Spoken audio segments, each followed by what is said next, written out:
ಓಂ ಶ್ರೀ ಗುರುಭ್ಯೋ ನಮಃ. ಫ್ರೆಂಡ್ಸ್, ಎಲ್ಲರಿಗೂ ನಮಸ್ಕಾರ. ಪ್ರೀತಿಯ ಸಿಂಹರಾಶಿಯ ಆತ್ಮೀಯ ಬಂಧುಗಳೇ, ನಿಮ್ಮ ಜೀವನದ ದಿಕ್ಕನ್ನೇ ಬದಲಾಯಿಸುವಂತಹ ಒಂದು ಮಹತ್ವದ ಸಮಯ ಈಗ ಆರಂಭ ಆಗ್ತಾ ಇದೆ. ನೀವು ಯಾರಿಗೂ ಹೆದರದಂತೆ ಕಾಣಿಸಿಕೊಂಡ್ರೂ ಕೂಡ ಒಳಗೆ ನಿಮ್ಮದೇ ಆದ ಅನೇಕ ನೋವುಗಳನ್ನು ನೀವು ಮೌನವಾಗಿ ಹೊತ್ತುಕೊಂಡಿರ್ಬೋದು. ಕೆಲವೊಮ್ಮೆ ನಿಮ್ಮನ್ನು ಅರ್ಥ ಮಾಡಿಕೊಳ್ಳುವವರು ಯಾರೂ ಇಲ್ಲ ಅಂತ ಭಾವನೆ ಕೂಡ ಬಂದಿರ್ಬೋದು. ನಾನು ಎಲ್ಲರಿಗೂ ಇಷ್ಟು ಮಾಡ್ತೀನಿ, ಆದರೆ ನನ್ನ ಜೀವನದಲ್ಲಿ ನನಗೆ ಏನು ಸಿಗ್ತಾ ಇಲ್ಲ, ಯಾಕೆ ಅಂತ ನೀವು ಚಿಂತೆ ಮಾಡ್ತಿರಬಹುದು. ಇದು ಒಂದೇ ದಿನ ನಡೆಯುವ ಅದ್ಭುತ ಅಲ್ಲ, ಆದರೆ ನಿಮ್ಮ ಮನಸ್ಸು, ಹಣಕಾಸು, ಕೆಲಸ ಮತ್ತು ಸಂಬಂಧಗಳಲ್ಲಿ ಒಂದೊಂದಾಗಿ ಬದಲಾವಣೆಗಳು ಕಾಣಿಸಿಕೊಳ್ಬೋದು. ಈ ಸಮಯದಲ್ಲಿ ನಿಮ್ಮ ಜೀವನದಲ್ಲಿ 5 ಸ್ಪಷ್ಟ ಚಿಹ್ನೆಗಳು ಕೂಡ ಕಾಣಿಸಿಕೊಳ್ಳುವ ಸಾಧ್ಯತೆ ಇರುತ್ತೆ. ನಿಮ್ಮ ಗೌರವವನ್ನು ಕಾಪಾಡಿಕೊಳ್ಳೋದಕ್ಕೆ ಕೆಲವರಿಂದ ದೂರ ಇರುವ ನಿರ್ಧಾರ ನೀವು ತೆಗೆದುಕೊಳ್ತೀರಾ. ಈ ದೂರವು ನಿಮ್ಮ ಸೋಲಲ್ಲ, ಅದು ನಿಮ್ಮ ಶಕ್ತಿಯನ್ನು ಉಳಿಸುವ ಮೊದಲ ಹೆಜ್ಜೆಯಾಗಿರುತ್ತೆ. ಎರಡನೇ ಹೆಜ್ಜೆ ನಿಮ್ಮ ಆತ್ಮವಿಶ್ವಾಸ ಮತ್ತೆ ಹೆಚ್ಚಾಗುತ್ತೆ. ಜೀವನದಲ್ಲಿ ಹಲವು ಬಾರಿ ಸೋಲು ಅಥವಾ ನಿರಾಸೆ ಎದುರಾದಾಗ ಸಿಂಹರಾಶಿಯವರ ಮನಸ್ಸಿನಲ್ಲಿ ಕೂಡ ಅನುಮಾನ ಮೂಡಬಹುದು. ಮೂರನೇ ಚಿಹ್ನೆ ಕೋಪ ಮತ್ತು ಅಹಂಕಾರದ ಬದಲು ನಿಯಂತ್ರಿತ ಆತ್ಮವಿಶ್ವಾಸ ಹೆಚ್ಚಾಗೋದು. ಸಿಂಹರಾಶಿಯವರು ತಮ್ಮ ಗೌರವದ ವಿಷಯದಲ್ಲಿ ತುಂಬ ಸಂವೇದನಶೀಲರಾಗಿರ್ತಾರೆ. ಯಾರಾದರೂ ತಮ್ಮನ್ನು ಕಡಿಮೆ ಮಾಡಿ ಮಾತನಾಡಿದಾಗ ತಕ್ಷಣ ಪ್ರತಿಕ್ರಿಯಿಸುವ ಸಾಧ್ಯತೆ ಇರುತ್ತೆ. ನೀವು ಹಿಂದೆ ಎಷ್ಟು ಸಂಪಾದಿಸಿದ್ರು ಖರ್ಚುಗಳು ಅನ್ನೋದು ಜಾಸ್ತಿ ಆಗ್ತಾ ಇದೆ ಅಂತ ನಿಮಗೆ ಭಾವನೆ ಬರಬಹುದು.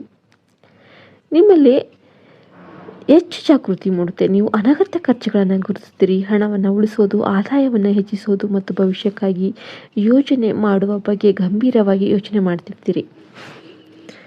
ನೀವು ದೊಡ್ಡವರು ಎಂಬ ಭಾವನೆ ಇರೋದಿಲ್ಲ. ನಿಮ್ಮ ಸಾಮರ್ಥ್ಯ ನಿಮಗೆ ತಿಳಿಯುತ್ತೆ. ನಿಮ್ಮ ಕೆಲಸಕ್ಕೆ ನೀವು ತಕ್ಕ ಬೆಲೆಯನ್ನು ಕೊಡೋದನ್ನು ಕಲಿತೀರಿ.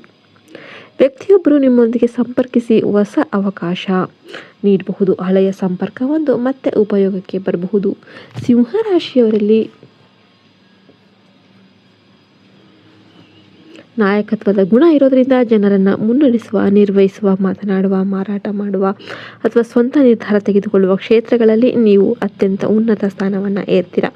ಮನೆಯಲ್ಲಿದ್ದ ಹಳೆಯ ಸಮಸ್ಯೆಗಳು ನಿಧಾನವಾಗಿ ಕಡಿಮೆಯಾಗಬಹುದು. ನಿಮ್ಮ ಮನಸ್ಸಲ್ಲಿ ಶಾಂತಿ ಹೆಚ್ಚಾದಂತೆ ನಿಮ್ಮ ಗುರಿಯ ಮೇಲಿನ ಗಮನ ಕೂಡ ಹೆಚ್ಚಾಗುತ್ತೆ. ಇಷ್ಟು ದಿನ ಇತರರ ಸಮಸ್ಯೆಗಳಲ್ಲಿ ನಿಮ್ಮ ಸಮಯವನ್ನು ಕಳೀತಾ ಇದ್ದರೆ ಈಗ ನಿಮ್ಮ ಜೀವನದ ಬಗ್ಗೆ ಯೋಚಿಸುವ ಸಮಯ ಕೂಡ ಬಂದಿದೆ. ನಿಮ್ಮ ಕನಸುಗಳೇನು, ನಿಮ್ಮ ಆರ್ಥಿಕ ಗುರಿಯೇನು, ನಿಮ್ಮ ಕುಟುಂಬಕ್ಕೆ ಯಾವ ಭದ್ರತೆ ಬೇಕು ಎಂಬುದನ್ನು ಸ್ಪಷ್ಟವಾಗಿ ನಿರ್ಧಾರ ಮಾಡಿ. ನೀವು ಹಿಂದೆ ಕೈಬಿಟ್ಟಿದ್ದ ಒಂದು ಕೆಲಸ ಅಥವಾ ಯೋಜನೆಯನ್ನು ಮತ್ತೆ ಆರಂಭಿಸುವ ಅವಕಾಶ ಬರ್ಬೋದು. ಈ ಬಾರಿ ನಿಮ್ಮ ಅನುಭವವನ್ನು ಬಳಸಿಕೊಳ್ಳಿ. ಸಿಂಹರಾಶಿಯವರೇ, ಹಣದ ಬಾಗಿಲು ತೆರೆಯುವ ಸಮಯ ಈಗ ಬರ್ತಾ ಇದೆ. ನಿಮ್ಮ ಜೀವನದಲ್ಲಿ ಬರುವ ಬದಲಾವಣೆಗಳು ಆರಂಭದಲ್ಲಿ ಸಣ್ಣದಾಗಿ ಕಾಣಿಸಬಹುದು. ಒಂದು ಫೋನ್ ಕಾಲ್, ಒಂದು ಹೊಸ ಪರಿಚಯ, ಒಂದು ಕೆಲಸದ ಅವಕಾಶ, ಬಹುಕಾಲದಿಂದ ಬಾಕಿ ಇರುವ ಹಣದ ವಾಪಸ್ ಅಥವಾ ನೀವು ಮರೆತಿದ್ದ ಒಂದು ಹಳೆಯ ಅವಕಾಶ ಮತ್ತೆ ನಿಮ್ಮ ಮುಂದೆ ಬರುವುದು.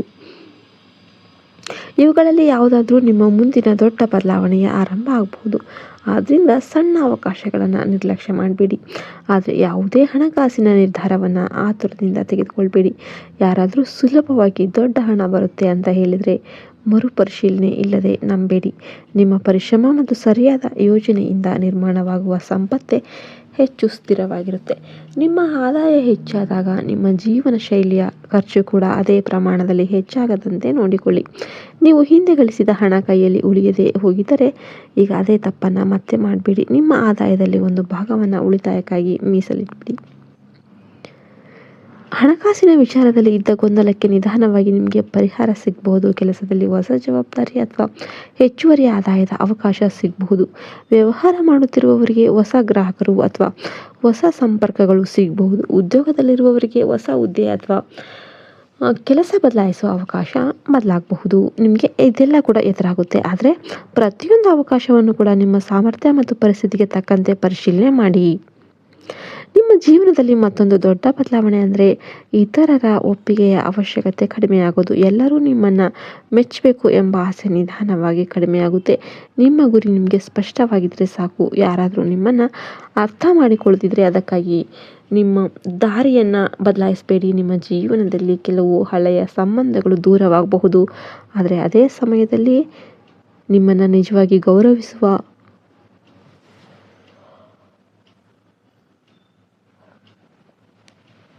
ಹೊಸ ಸಂಬಂಧಸತೆ ಬರುವ ಚಾನ್ಸಸ್ ಇರುತ್ತೆ. ನಿಮ್ಮ ಖರ್ಚನ್ನು ನೀವು ನಿಯಂತ್ರಣ ಮಾಡಿ, ನಿಮ್ಮ ಕೋಪವನ್ನು ನೀವು ನಿಯಂತ್ರಣ ಮಾಡಿ, ನಿಮ್ಮ ಗುರಿಯನ್ನು, ನಿಮ್ಮ ಕೋಪವನ್ನು ಎಲ್ಲವನ್ನು ಕೂಡ ನಿಯಂತ್ರಣ ಮಾಡಿ.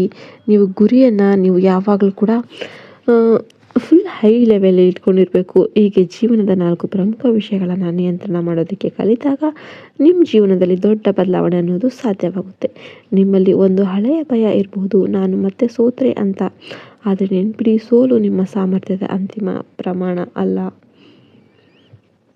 ಯಾರ ಮಾತಿನ ಮೇಲೂ ಕೂಡ ಸಂಪೂರ್ಣವಾಗಿ ಅವಲಂಬಿತ ಆಗೋದಕ್ಕೆ ಹೋಗಬೇಡಿ.